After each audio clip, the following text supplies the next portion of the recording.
I don't know if they still got them now, but when I was growing up, they still had these milk cartons, and they would have these missing children and stuff like that.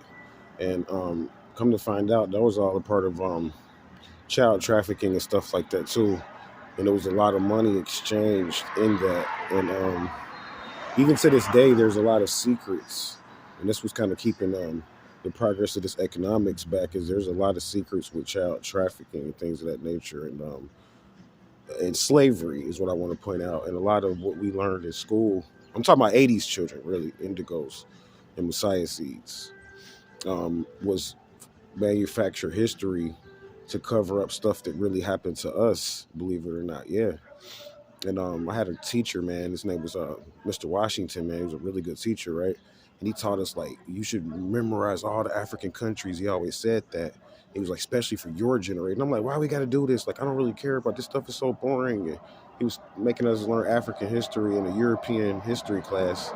Come to find out, that's why, because it's a deep story about child trafficking in connection with African history and slavery that actually carries over into the '80s, and it was wiped from the memory of our historical codex. So just wanted to put that out there because I was listening to this advertisement, and it was talking about some of those abductions actually.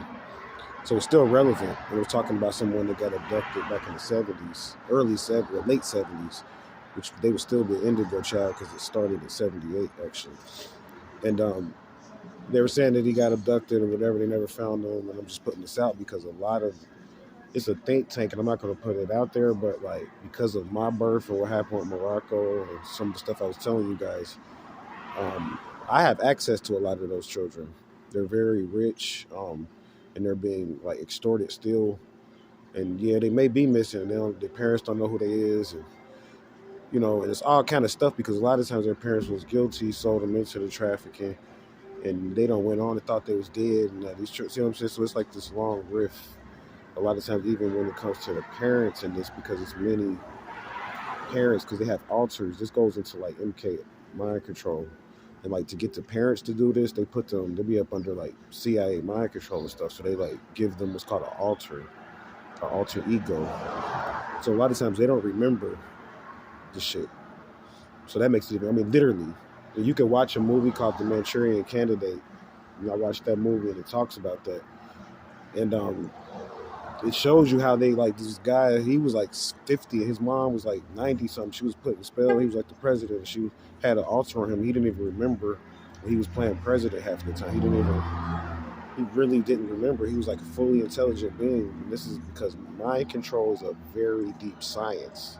It's scary. People hate it. They say they want to kill these people and all of this, but they don't realize this is the same science that you will use to tame a freaking rattlesnake, man, a woman, a rattlesnake. Deep shit. So like, if you can get a rattlesnake, they use this stuff in Africa to tame big ass boar and stuff that we don't even have over here. Like, if you can get a rattlesnake or something to submit to you with this type of stuff, you got to think it's not to be taken lightly. It's really not. So I just wanted to put that out there.